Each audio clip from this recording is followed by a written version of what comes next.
Hey, what's up, guys? I'm back doing another live stream for the first time in a while. And that's partially because and last time I tried to do a live stream, it was really laggy, and I think my screen was frozen a lot. So the viewers were missing out on a lot of stuff that I was saying. I don't know if I'm going to have the same problem. It is really bad. Please just let me know, and I'll try to figure out something to do. I wanted to kick off my Q&A. You can ask me anything, because that's something easy to do, and I have a lot of new subscribers, a lot more than what I had even just a few months ago, last time I did a live stream. So I figured it'd be a good time to reintroduce my subscribers. So I see we have a few people popping in now. Let me know where you're from. I want to know who you are, where you're from, what languages you're learning. I like to hear back from my subscribers so that I know what kind of content. And I haven't been doing very many live streams lately, so that's really the purpose for doing this live stream. So I'll just go ahead and talk a little bit about what I've been doing over the past few months. If you have questions about anything, start shooting them out. Whether it's questions about language learning, questions about linguistics, questions about what I'm doing here in Thailand, or anything completely unrelated. All right, Matthew Lalonde says he's from planet Earth, the Milky Way.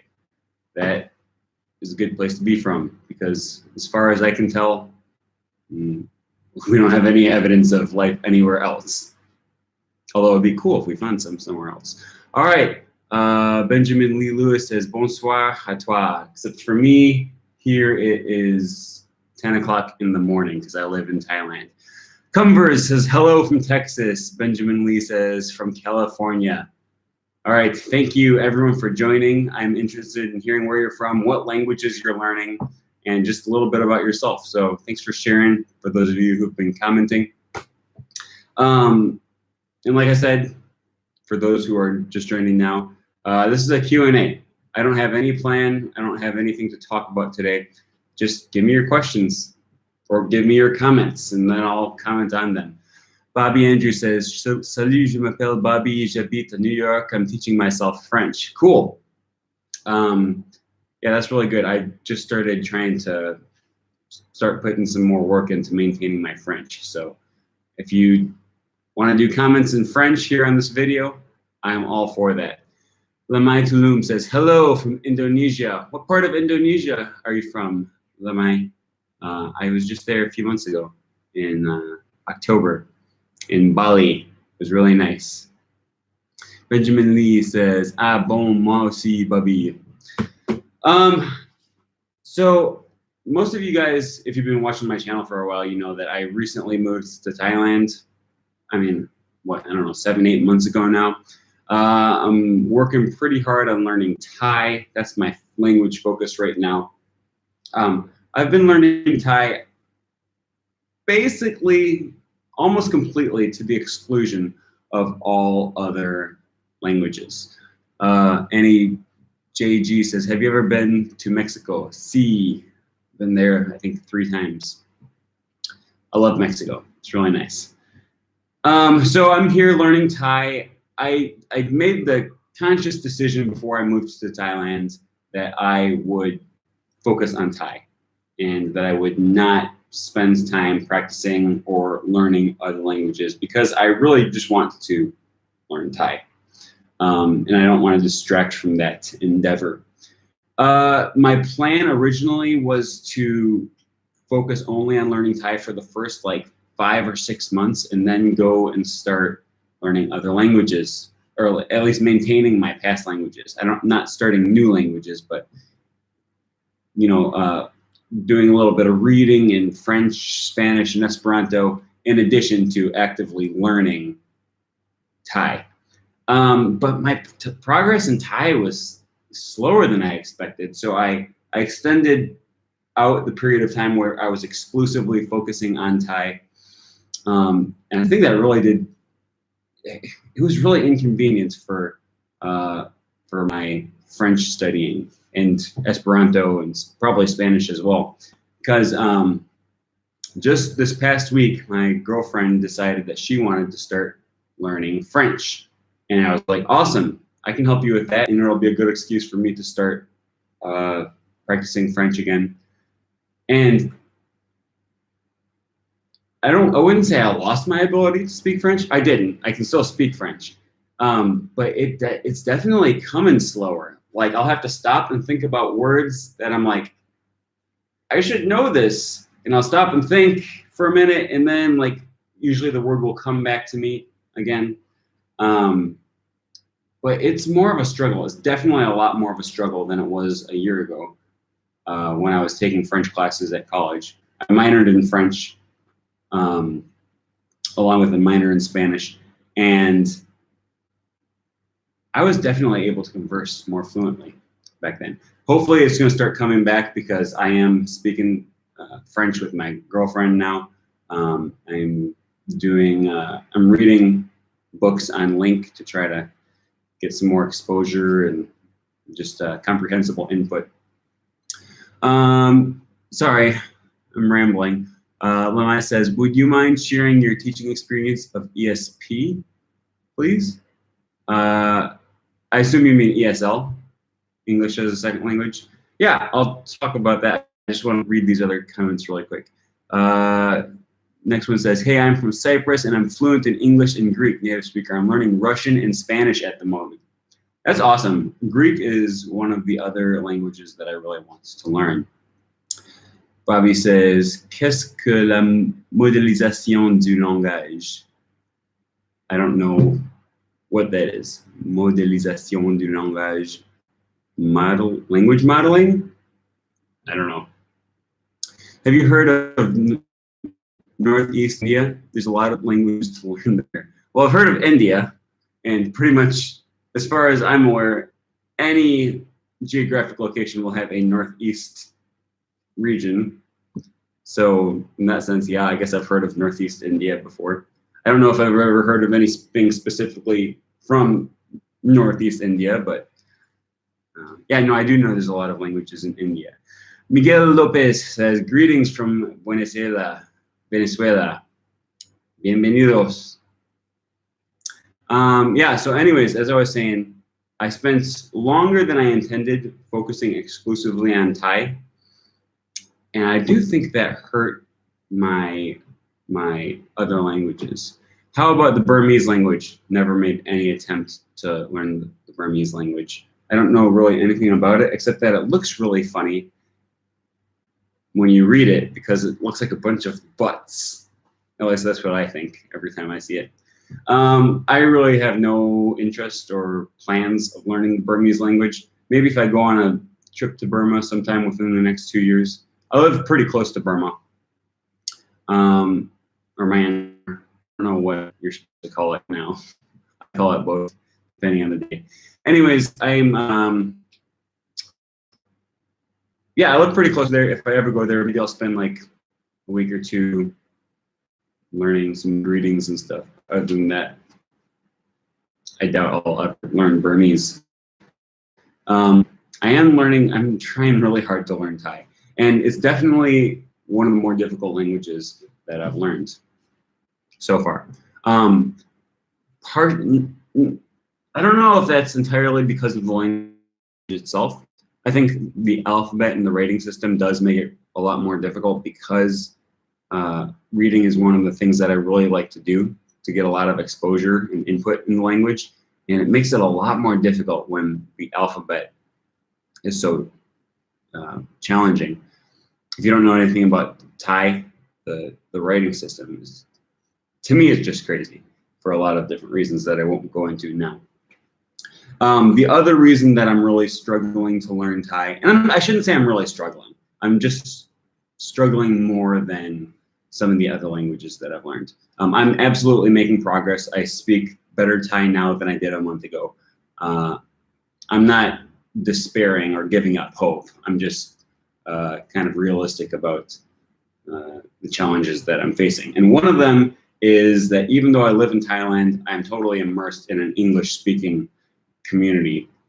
Almost all of my friends that I hang out with on a regular basis are either American or Canadian, or Thai people who speak really good English, because I work at an English language school. It's an English language immersion school. So almost all of the employees and almost all of my coworkers are native English speakers. Isla Bonita says, good evening, except it's not evening for me here. It's 10 o'clock in the morning, or about 10:30 in the morning in Thailand. But good evening to you, wherever you are. And he says, I was studying biomedical engineering and pretty much hating it, and was so afraid to change my entire future. I've always loved language in every form, and your videos really helped me decide to drop biomedical, and I'll start all over in linguistics. So thank you for making videos, your videos informational. Well, yeah, I've heard a lot of people commenting about how useful my linguistics videos were to them, which was a little bit scary, to tell you the truth. Here, for those of you who don't know, I created a short video. There's like 8 videos in it now. I'll probably continue them in the future. But so far, there's like 8 videos about just the absolute beginner basics in linguistics, what you need to know. And here I was, an undergrad, making videos about linguistics. All of a sudden, all of these people were leaving me comments and stuff saying, you know, I loved your videos. They were so much more helpful than what my professor taught us in class. And all of a sudden, I was like, geez, like, this video series was like super not popular at first. There was only like maybe a couple hundred views on each one of my videos, each one of my linguistics videos. And then they started getting a lot more traction, to the point where now that is my most popular videos. That the series are my some of my most popular videos on my channel. And they have, like, I don't know, I mean, I probably get maybe a couple thousand views a month on those videos. And it's like, I didn't like make any mistakes or say anything wrong, because now I'm sure there's like professors and all kinds of like other people who know a lot about linguistics going on and watching those videos. There have actually been professors tell me that they used my videos in their classes, and it's just like a weird thing to think about. And one of the professors from my university, or one of the TAs from my university, told me, she was like, oh yeah, I use your videos in class now. And it was just a weird feeling, because I didn't feel like that many people were watching my videos. So all of a sudden it was like, everyone knows who I am now. I don't know, it was a bizarre experience. But I am really happy that I can help people. And fortunately, I put a lot of effort into like double checking everything that I said before I created these videos. So I'm pretty sure I'm pretty confident. I feel pretty good just about the videos that I created. There's sometimes where I make videos just off the cuff and I just say stuff. Sometimes I get nervous when I'm making videos. I just say stuff and it just comes out, and then afterwards I was like, why did I say that? Or why did I say it like that? But fortunately, at least for my Linguistics 101 videos, I feel pretty good about them. I'm missing a lot of comments here because I got off onto a rant about how weird it is to have that many people watching my videos. It's not weird, actually. I think it's cool, but especially at first, it was just kind of weird when it's all these people are commenting from all over the world, like all different universities and stuff. Okay, Julio Scofe, or Julio, I don't know what language that it's in, so I don't know how to pronounce it. Anyways, I got really interested in the X-bar theory, but I kind of still struggle with it, even more when English is not my mother tongue, so I hope you can make more videos about it. Yeah, I don't know, I guess I assume you probably watched my one video that I already made on X-bar theory. For those who don't know, the X-bar theory is just a kind of a school of thought within syntax or within linguistics. So I don't know. I assume you've probably seen that one already. I don't know. I feel like that was as deep as I'm gonna go with this Linguistics 101, like Introduction to Linguistics series, because that was already probably deeper than I should have gone in the introduction series. Maybe I'll make a Linguistics 102 video series or intermediate linguistics. I don't know. We'll see. Benjamin says, start learning a language, question mark. Oh, I'm sorry, I missed, okay. Or learning linguistics to accelerate the process, or do you think it is not worth learning and knowing before you start learning a language? I absolutely think studying linguistics can be very helpful and beneficial when you're learning a language. There's a lot of confusion about what linguistics is and what a linguist is, because a lot of people think a linguist is just someone who learns languages, and that has absolutely nothing to do with linguistics. Linguistics means you're studying how languages work, okay?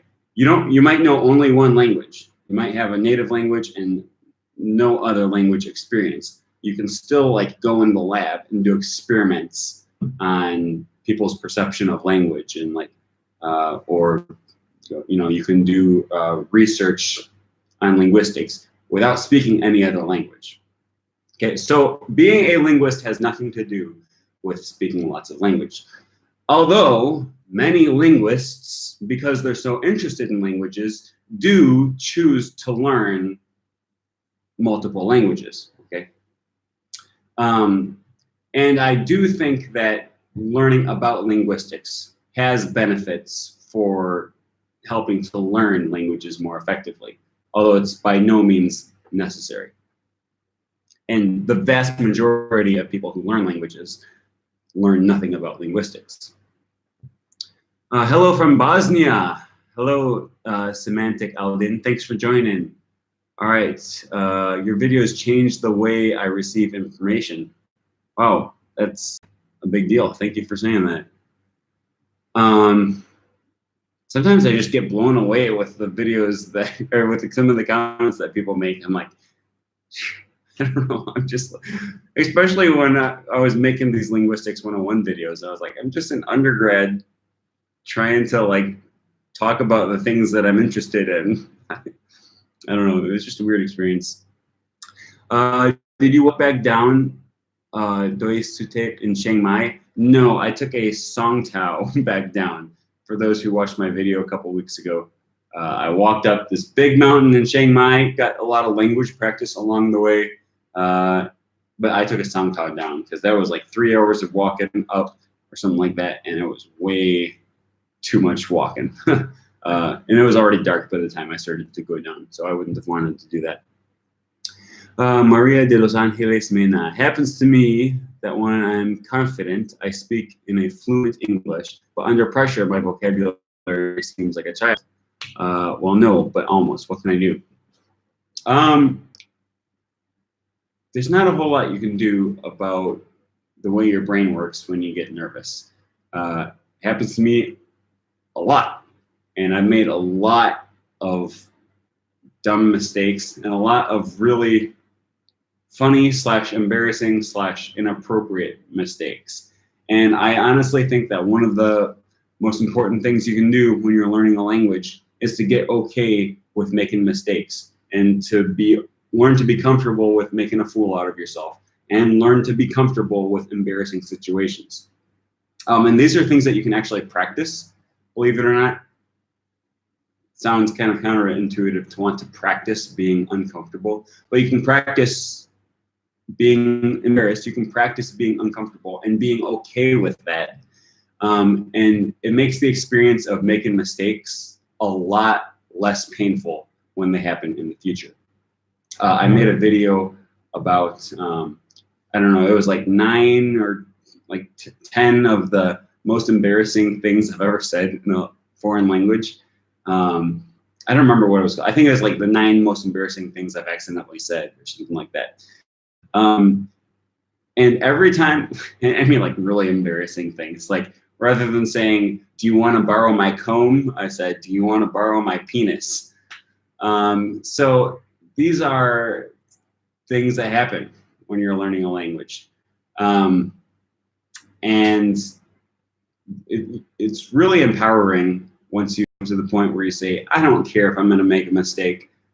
I'm just going to say what I want to say. And if they laugh at me, I'll laugh along with them, right?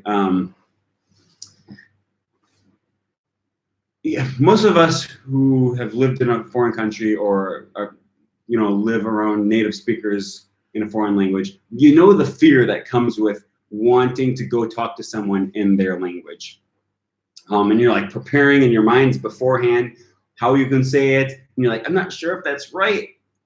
Like, you go to the bookstore and you want to ask, where is the mystery thriller action adventure section? And you want to go up to the lady at the bookstore and say, hey, where is this section? But you're like planning it all out in your minds beforehand. And sometimes, I have to admit, I have just tried to plan out what I was going to say, and I just got too embarrassed, or I was not confident that I was going to say it right. So instead, I chose not to talk, or chose not to say it at all. And that just ruins your language learning when you're just too nervous to say stuff. So I am a big advocate of just embracing the embarrassing situations and embracing your mistakes and your flops, and you just go and try to say whatever you want to say. And if they're confused and they look at you funny, or if they laugh at you, then you have a funny story to tell later. And just don't worry about it too much. By the way, as you mentioned before, you have studied about linguistics, if I'm not mistaken. Yes, I have. Currently, I'm also studying with regard to discourse analysis. If you don't mind, could you make a video on discourse analysis, please? Yeah, that would be something I have to do a little bit more research on, because I never took a discourse analysis course. Something that I would be interested in to learn a lot more about. Maybe I'll do some reading on it and then make a video. I don't want to make videos off of things that I'm not really confident in, though. So we'll see. I'm sure I could do some reading and make a basic video on it. Pablito Clavito, I like the name. It says, greetings from a fellow Wisconsinite, Milwaukee, now living out west. Hello, welcome to my channel. I feel like I would have remembered the name Pablito Clavito. So welcome to my channel. Thanks for joining, thanks for commenting. Lamai Tulum says, honestly, your video have been super useful for me studying linguistics. Yeah, I liked hearing that. Bat Joker, I asked that a time ago, but I'm gonna ask that again. Do you learn multiple languages at the same time? Do you think it's not good at all? Yeah, so, I mean, there's a debate to be had there, or a conversation at least. I can tell you about my experience, and other people can tell you about theirs.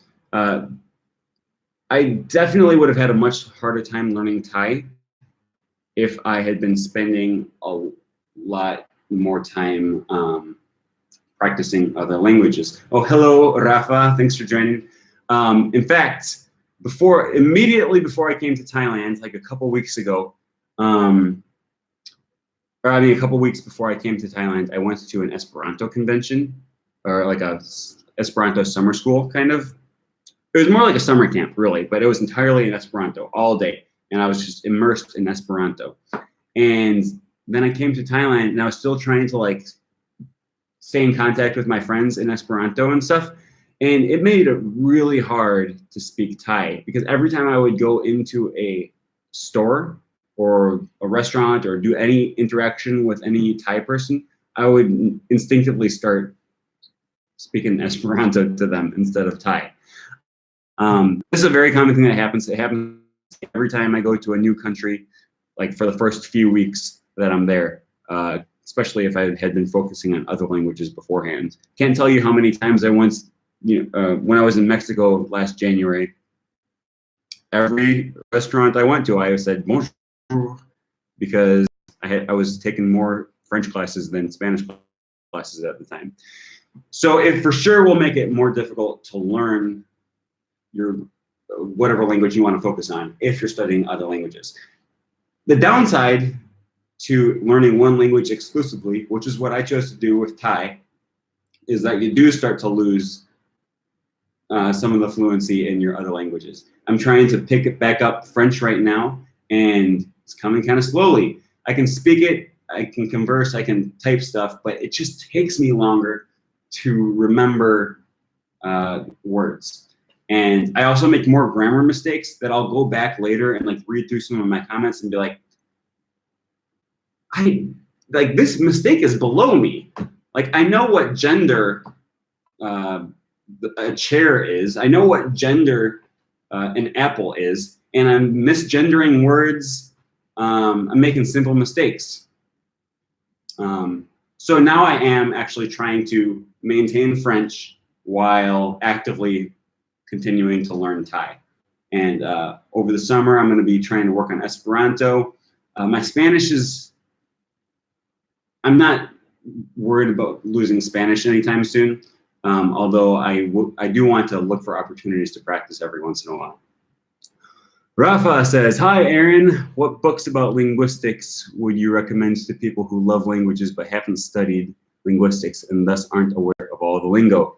I've mentioned this before. One of the best books I've read was called The Art of Language Invention by David Peterson. He's the guy that wrote. He is the guy that created the languages for the Game of Thrones series. Art of Language Invention. It's not a textbook. It's designed for ordinary people to read, and it's really fun. It's really funny. And he talks a lot about actual linguistics and how he applied it to making his fictional languages for the TV series. So it's like it's a really easy read, and it's not at all like terribly difficult. It goes into more stuff rather than just simply linguistics. It talks about like scripts and stuff like that. The other one is, let's see. I'm not gonna show you because I have my laptop sitting on it, so I'm gonna have to move my laptop. It's called The Study of Language, which was my my freshman linguistics lecture seminar textbook, and it's pretty basic. It's easy for anyone to understand. It doesn't go super deep, but it does give you a lot of interesting information about linguistics, and that's by Stephen Ewell, I think. By Ewell, I don't remember his first name, but the Study of Language by Ewell.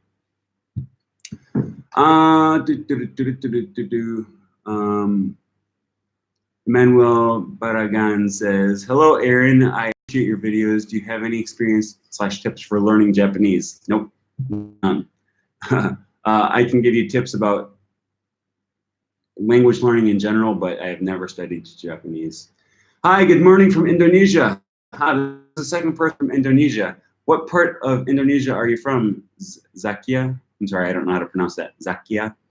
I was just in Bali a few months ago, and I really liked it. It was a lot of fun. Doing Blake thing says, hello, do you have any language learning advice for a language learner with speech disfluency in their native language trying to get fluent in another language? That's a good question.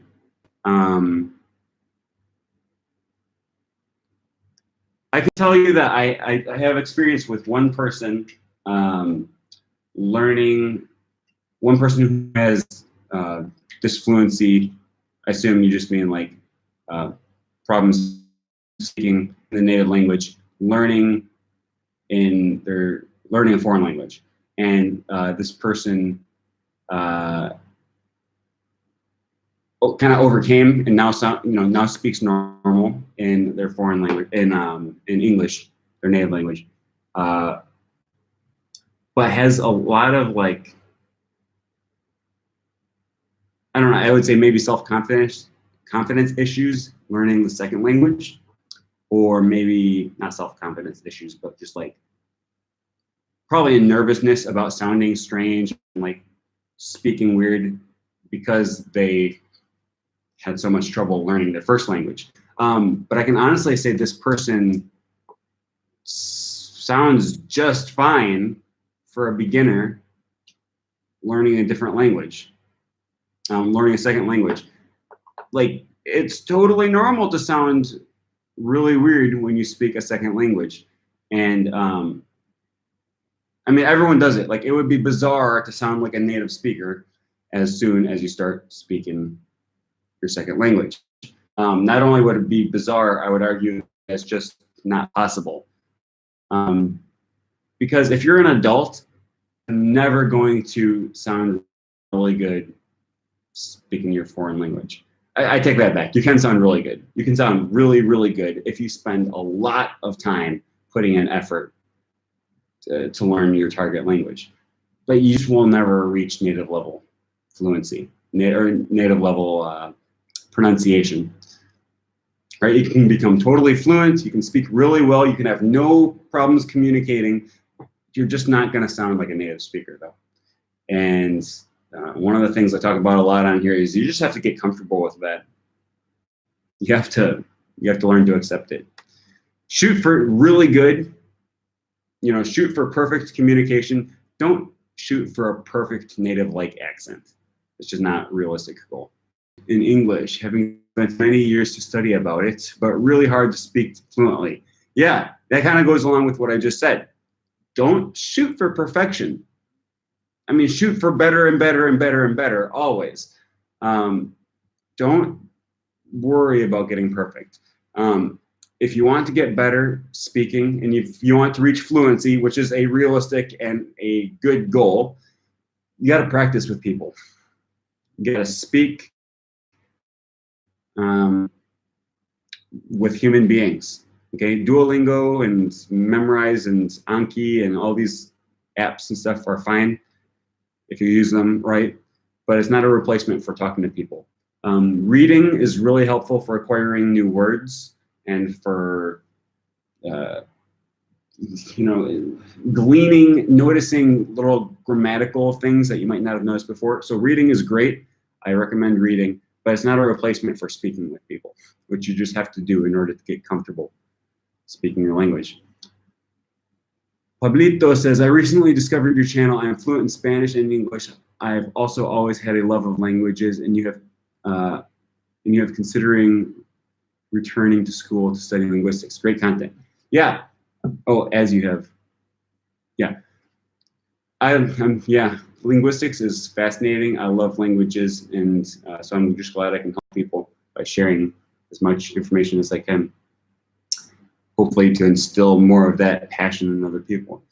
I see, man, thank you so much for answering me. And he says, yeah, I don't remember Esperanto. I remember Esperanto summer. Yeah, it was good times. I think studying a new language is a great challenge for me. We need much time and energy to understand. Yeah, and that's why a lot of people enjoy it. Not because they have any use for speaking a new language, but because it's a challenge, something fun to do. And I think that's a perfectly acceptable reason to learn.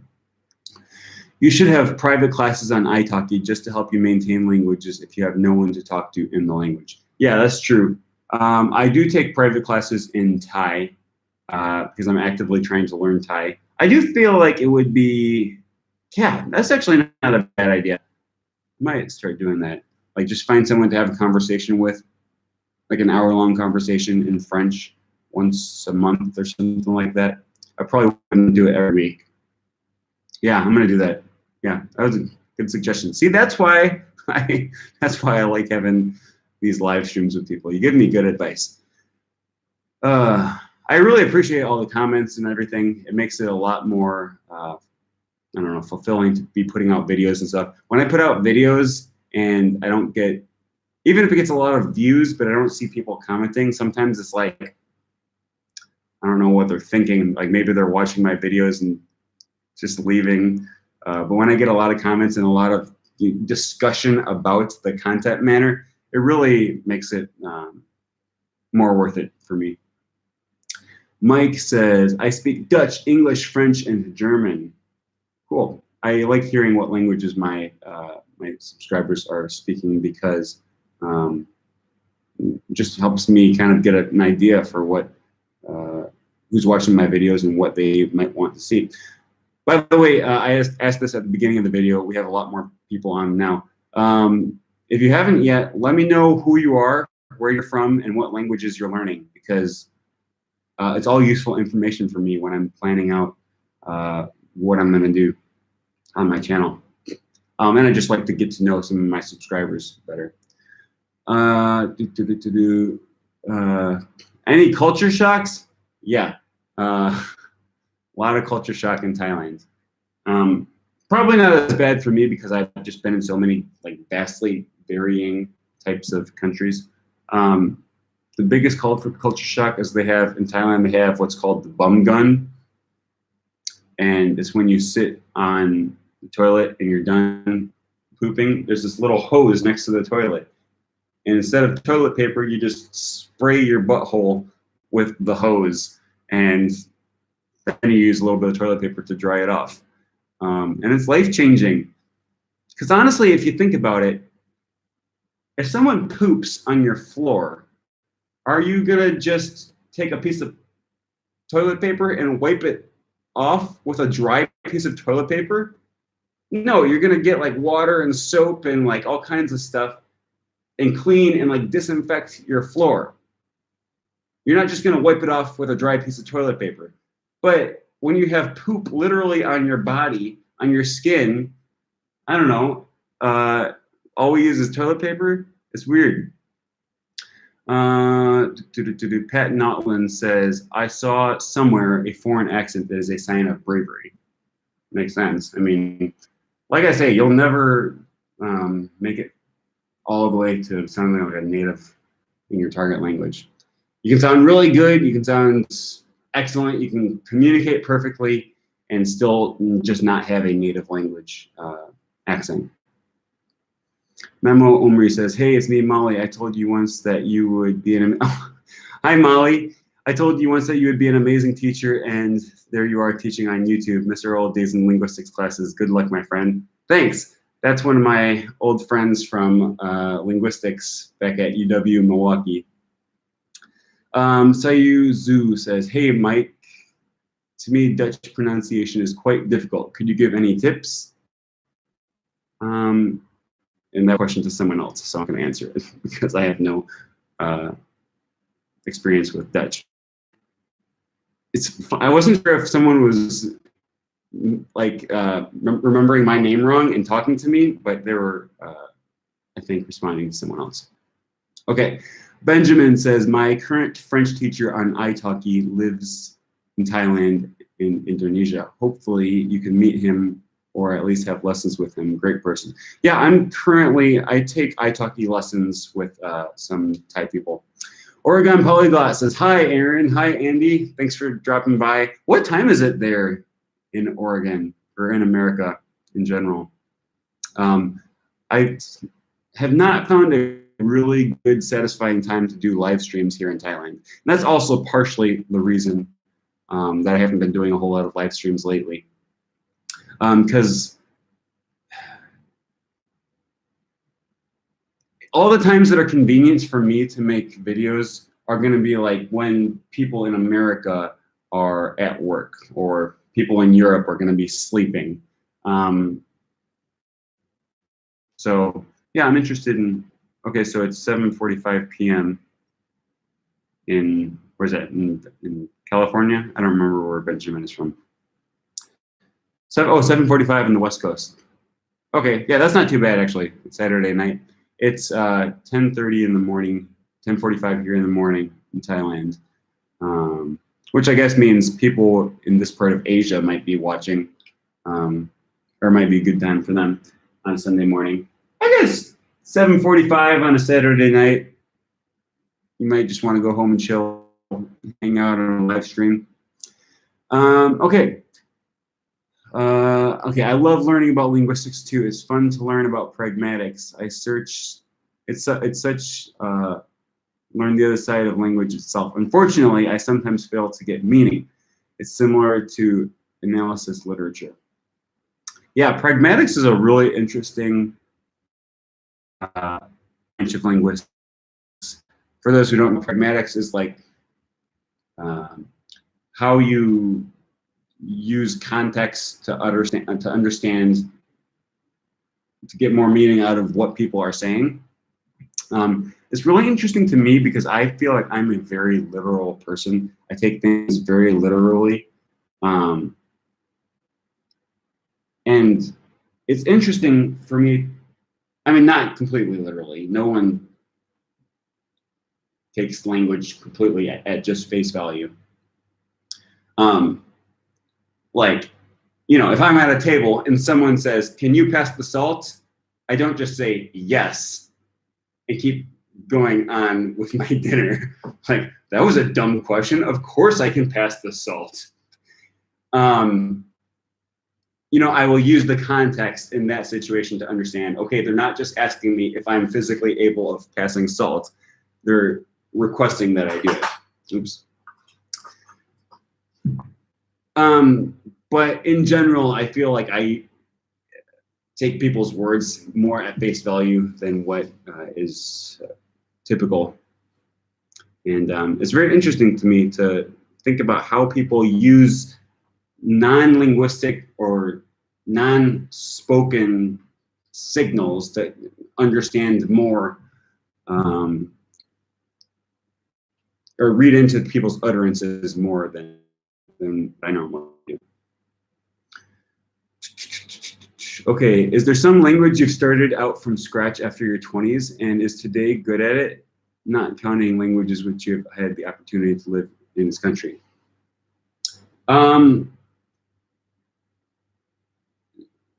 No.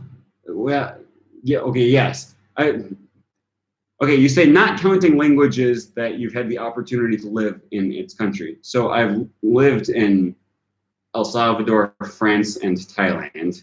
So those are probably my 3 best languages, which I feel like it's impressive to be able to speak French, Thai, and Spanish, but I've lived in those countries, so according to your criteria, I count those. The only other one is Esperanto, which Esperanto is so easy. If you guys have never spent time learning Esperanto, you should, because it's really easy. It's super fun, and it's part of the fun of it is being able to learn a language at blazingly fast speeds and be able to have full conversations within, like, I was having online conversations with people in Esperanto after a week of studying, or less than a week. Like, not really deep conversations, but I was like, I remember, like, I started learning on Saturday, and then by the next Saturday, I'm messaging people in Esperanto, and I'm like, how is this possible? But it's just so easy to learn. And I have not put very much effort into learning Esperanto, except for this last summer when I went to Esperanto summer. It was essentially Esperanto summer school. It was like a summer camp, basically, for adults. And we all just spoke Esperanto the whole week. And it was crazy how I was able to have full conversations. We never spoke English. Like, English just didn't come up. We would speak Esperanto to each other from morning to night. And it was a really cool experience for a language that was just made up and has very few native speakers. Okay, thanks for answering my question. I had to go to speech therapy all the way through middle school and ended up double majoring in linguistics and Spanish when I studied abroad. To be continued. I'll finish reading right now. And when I studied abroad in Chile, the people there didn't think I spoke Spanish when I arrived. Sometimes it seems like people who speak at a lower level than me speak more fluently in a literal sense. Yeah, I can imagine that being really tough. The only advice I can really give is just simply learning to be okay with, just learning to be okay with it. That's part of language learning in general, is learning to be comfortable with not speaking perfectly. I realize I missed a bunch of questions up here. Sometimes I get so many comments that I accidentally skip over some. Good morning from China. I'm back again.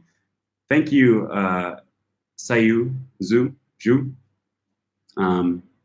Yeah, I'm just interested in hearing where all my subscribers are from. So thank you for telling me that. That's interesting. John Siebold says, hey man, just wanted to stop by and say, hey, what's up, man? Thanks for joining. Thanks for stopping by. So many comments, it's hard to keep them all straight. Okay, what do you think about Thailand? What's your favorite food from Thailand? I like it here. I don't really enjoy living in the big city. Bangkok is a huge city. I kind of live in the suburbs, but I'm more of a country person. And the pollution is terrible. I hate Thai air, at least here in the city. But I really like living here. I have a lot of friends, and it is a good time. So I'm going to be staying for another year. Actually, I don't know if I've made that announcement yet. I was planning on just coming for 1 year. It's going to end up being 2, and I'm pretty sure I will not stay longer than 2. I can almost guarantee it. Anyways, wait. I've been in Thailand. I'm just all over the place. I was skipping a lot of questions. Okay, here I go again. I'm Julio from Argentina. I'm sorry. I'm Julio from Argentina, and I speak Spanish, native English, and a bit of German. Thanks, Julio. I've been in Thailand in the north, not so far from Chiang Mai. Yeah, I was just in Chiang Mai a few weeks ago. Gabriel Tavares says, is there some language? Oh, I already read that one. Anyway, you could tell me how many languages do you speak, sir? I speak English, Spanish, French, Esperanto, and now Thai, learning Thai. So 5 languages. And I've kind of dabbled in other ones before that I don't, like Portuguese, Romanian. I don't think I could say more than maybe 5 words in Romanian now. So I don't count those. Have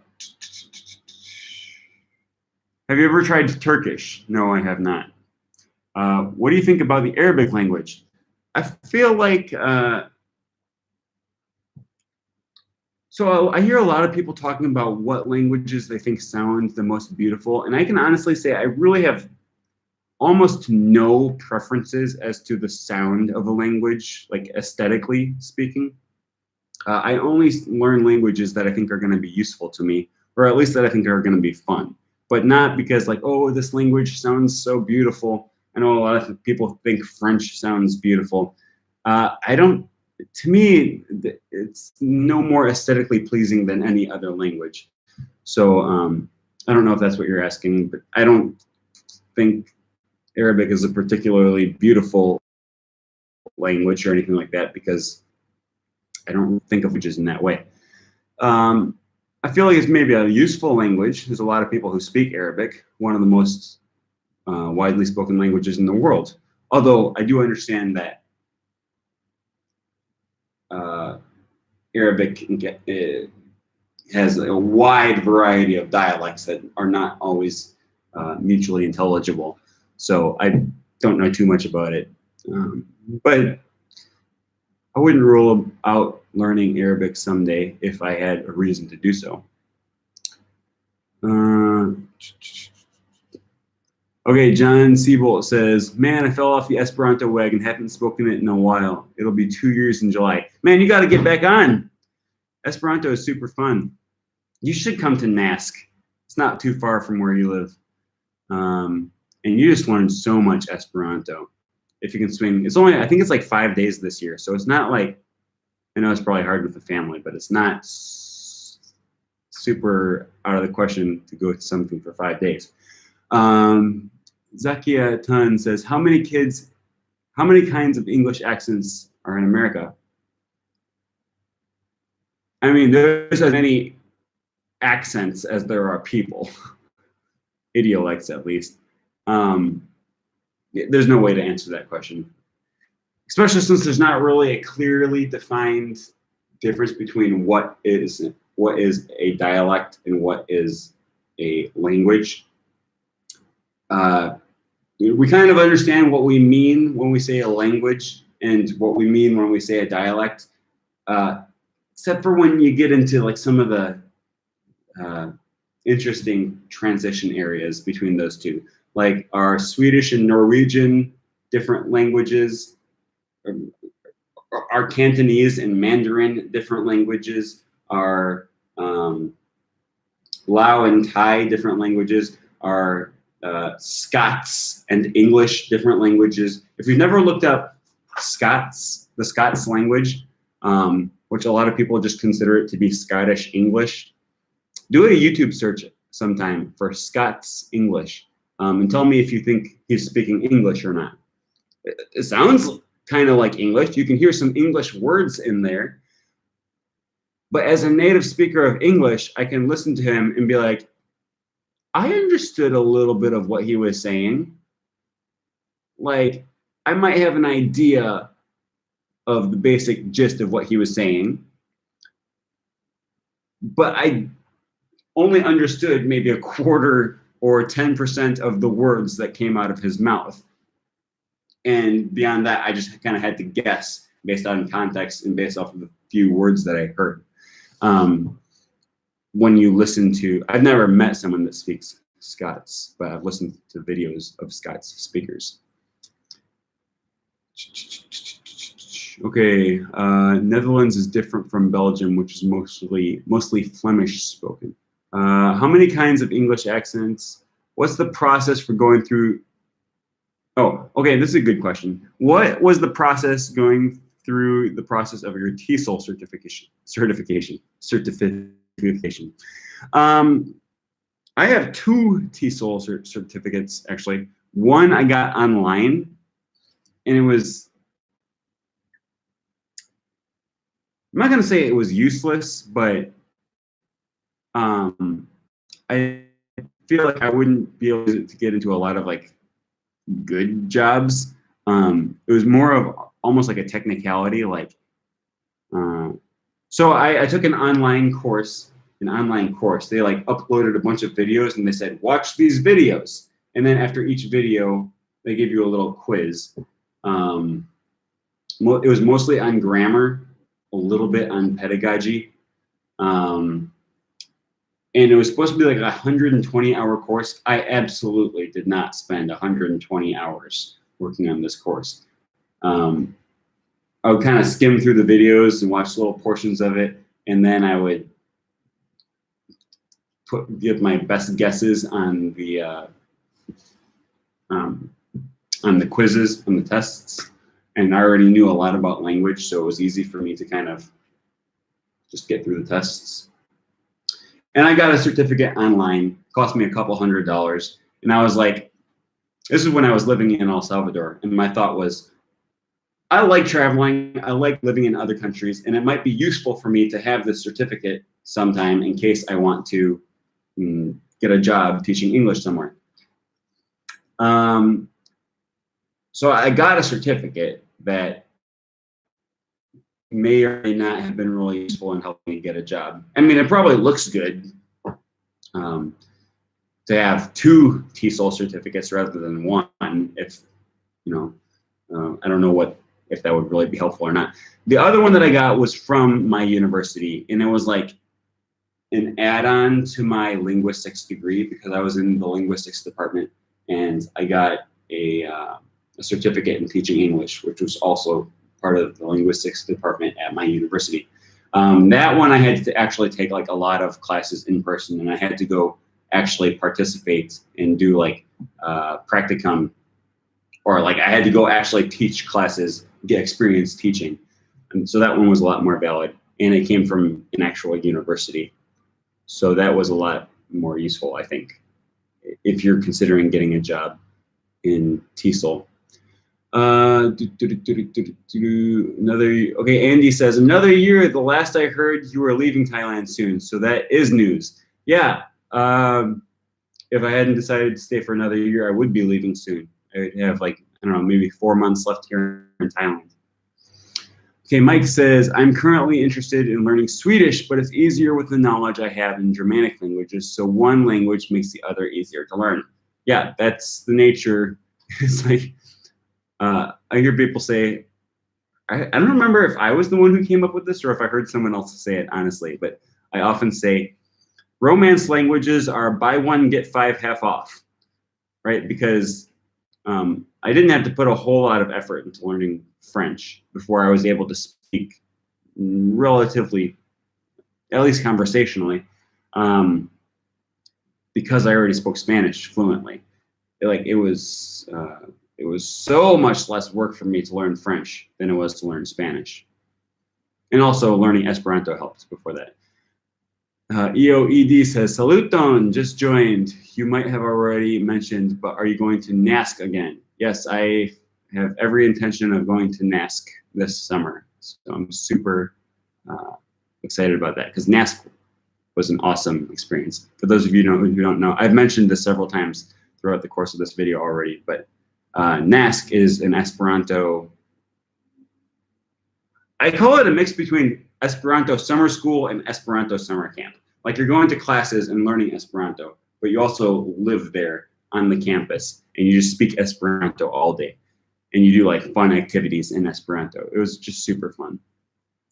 Sayuzu said, noted, recently watched, oh, that was about the Dutch conversation. We don't need to talk about that. There is an Esperanto group in Bangkok, Facebook La Verda Elefanto, in case you are interested. Myself, I live in northern Thailand, Payao. I actually would be interested in going down and interacting with other Esperanto speakers here in Bangkok at some time. I'm aware of the group. I haven't actually spent any time going and hanging out with them. I have met a few other Esperanto speakers here on Amikumu in Thailand. So I've gone and met and like had lunch with them a few times.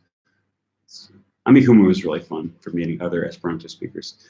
All right, my favorite language is German. To me, it's just the most beautiful sounding language next to Italian, or next is Italian. Yeah, like I said, I just don't really hear, to my ear, a language doesn't sound more beautiful than any other language. But some people have that feeling, so I don't know, that's fine. Scots English is wild. When I have met a few folks from Glasgow and it's hard to understand them. Yeah. That's what I was talking about. Like there's no clear difference between what makes it a different language and what makes it just a different dialect of the same language. It's hard to pin down. Italian is like flowing to me. Native speakers speak so rapidly and I'm struggling to master the rolled R. Spanish too. Yeah, it's a hard sound for a lot of people to make. I've already conquered the R in French and German, but not for Italian. I don't know why R is always the most difficult sound to make in any language. Or the sounds that we use, that we spell with an R, seem to always be the most difficult. Okay, unlike in the UK, you have to travel long distances to go from place to place where one dialect is spoken to where another dialect is spoken. So it's harder to know how many dialects we have. Yeah, the United States is huge, and I would say the difference between dialects in the States, it may actually even be less than the difference between dialects in England, especially when you consider, or in the UK, I should say, especially when you consider like part of the UK is in Ireland and part of the UK is in the north in Scotland, and then there's Wales, and there's like other languages, like other actual languages that are spoken in the UK. And it's so much closer together that you bump into other dialects more often than in the States.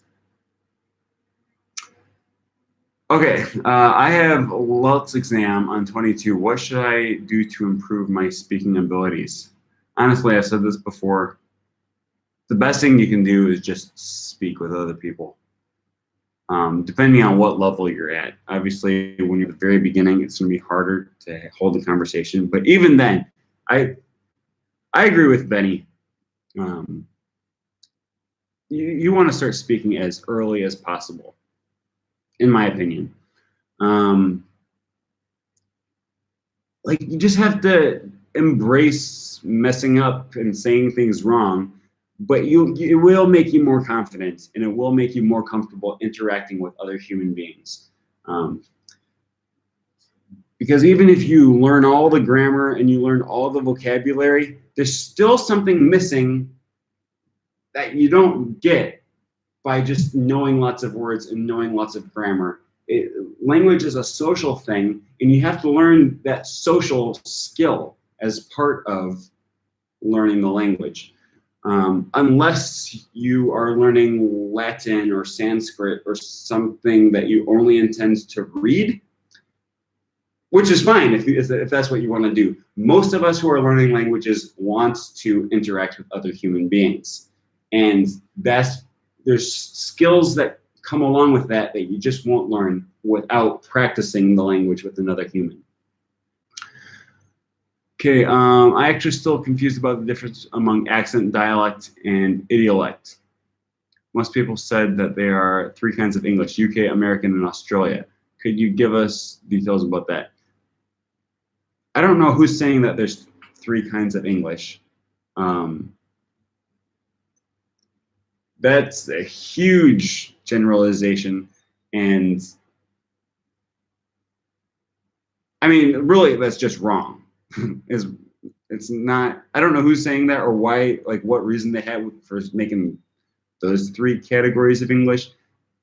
First of all, you have Irish English, and you have South African English, New Zealand English, Canadian English, Nigerian English or Indian English, Philippines English, right? Or Singapore English, right? Like there's all kinds of English. And they're not all even similar to the UK, American. Like obviously Canadian English and American English are going to be similar. Kiwi English and Australian English are probably going to be at least more similar than like Australian English and American English. But even within every single one of those categories, you have like Texas accent and the New York accent are categories all of their own. You know, so there's no way that you can just categorize a language into a certain number of dialects. They all blend into each other. Yeah, that's all I have to say about that. Is Noam Chomsky easy to understand for a non-linguistic student? Probably not.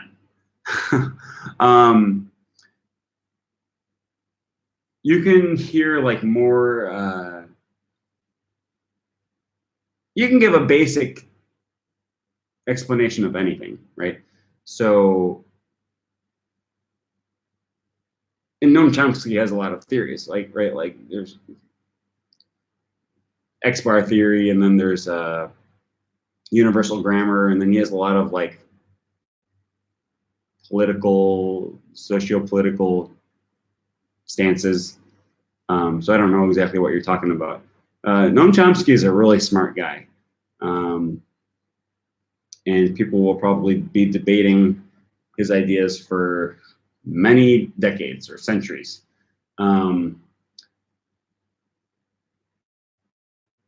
But you probably find like YouTube videos or books and stuff on simplified versions of books.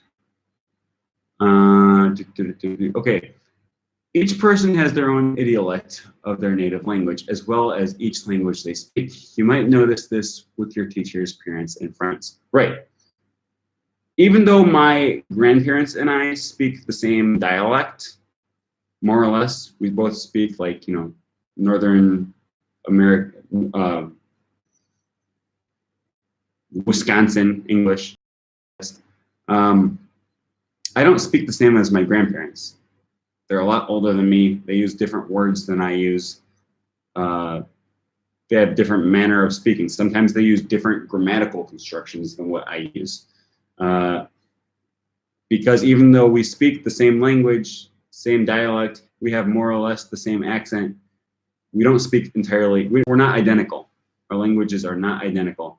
And so that's when you would say we have different idiolects. If you come to India, I welcome you. I will be happy if you stay with me at my home. I don't know if I'll come to India. I live pretty close there now, and occasionally I'll go visit other countries when I have a long weekend or something. So I don't know. Zoe Zhu says, I'm curious, but have you learned Tagalog before? Greetings from the Philippines. No, I never have. And I don't currently have any plans to learn, although I always say this, if I'm going to go to a country, then I'll probably spend at least a couple weeks learning greetings and thank yous and stuff like that. Jesse Sequoia says, I remember you had said in a video before that you would be going back to university for applied linguistics. Why did you choose this over general linguistics? Yeah, I still want to go back to grad school. Why would I choose applied linguistics over general linguistics? They're both really interesting to me, but I feel like if I want to have a job in linguistics or have something to do with languages, then applied linguistics is just going to be more useful to me. Although I do feel like theoretical linguistics is really interesting to me, probably more so than the practical applications. But both are really interesting to me. I am interested in like practical applications of how we learn languages and stuff like that. Okay, Andy says, an accent is just how you sound when you speak a language. Your pronunciation, rhythm, intonation, etc. What was the funniest language for you to learn? Oh, funnest language for you to learn? Esperanto. Yeah, I don't even have to think about it. Esperanto is definitely the most fun. Toki Pona is really fun too. If you've never looked at Toki Pona, I would recommend looking into it and just learning it for like a week or 2 weeks. You can learn all of the vocabulary, every word in the language you can learn in like a day or two. And it's just really interesting to communicate with only 120 words. Esperanto is super fun. I also recommend learning Esperanto to anyone. Culture of Esperanto is really fun.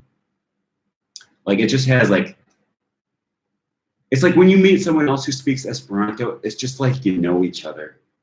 And like your brothers or something. It's just trying to post the link to NASC for those interested in the Esperanto summer course Aaron mentioned, but those comments are not showing up Google NASC Esperanto.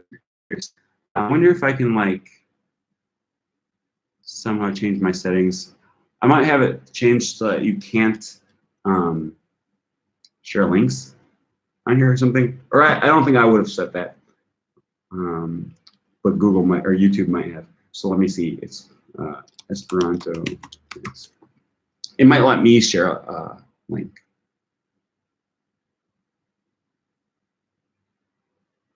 Okay, that's not the site I want. Sorry, I'm just looking up for the link to share here.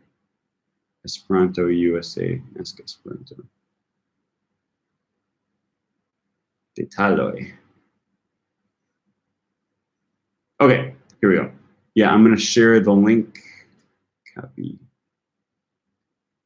And we'll see if it lets me share it. There we go. Okay, Rafa, I think that's that's probably the link we're going to share. Yeah, NASC I would recommend to anyone. You can go, even if you, I mean, I feel like you should probably know a little bit of Esperanto. Spend a few, like a month or a couple weeks on Duolingo. But really, like, they welcome anyone. Doesn't matter if you're a brand new beginner or, you know, if you've been learning for a while. Moyo se dankon. Yeah, Nedankinde. I would recommend NASC to anyone. Super fun. Even if you have not spent any time learning Esperanto before. Super cool. Okay, what languages do you plan on getting fluent in? C1 plus. I don't really care that much about reaching. Well, C1 is not terribly difficult. I would say I'm already C1 in Spanish. Maybe in French too, although it's been a while. No, my French has definitely suffered over the last year since I stopped practicing it. If I do move to Quebec eventually, which is something that I would love to do, then I fully intend to reach C1 or C2 in French. Although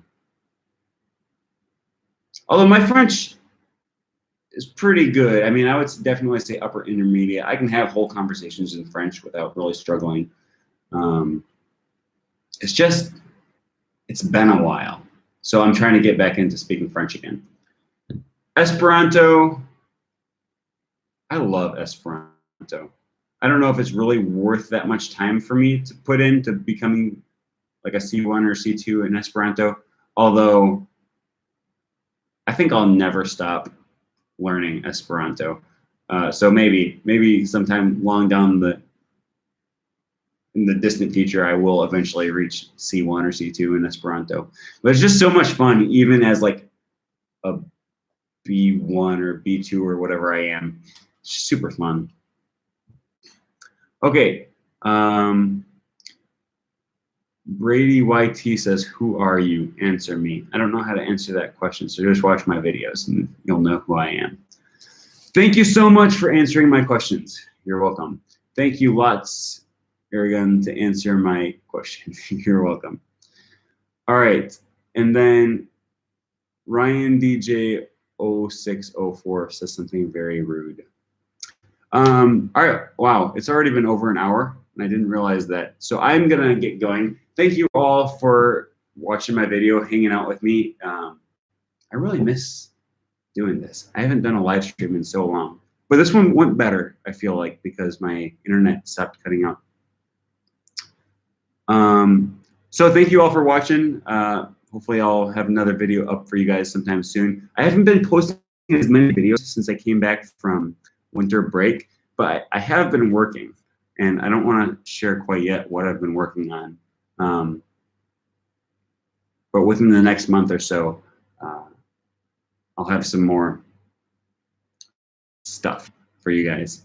It's not that I've just been lazy and not doing anything. I just haven't been working on videos quite as much. But it'll be a surprise for what I'm gonna do. So thank you all for watching. Thanks for joining, and I'll see you guys next time.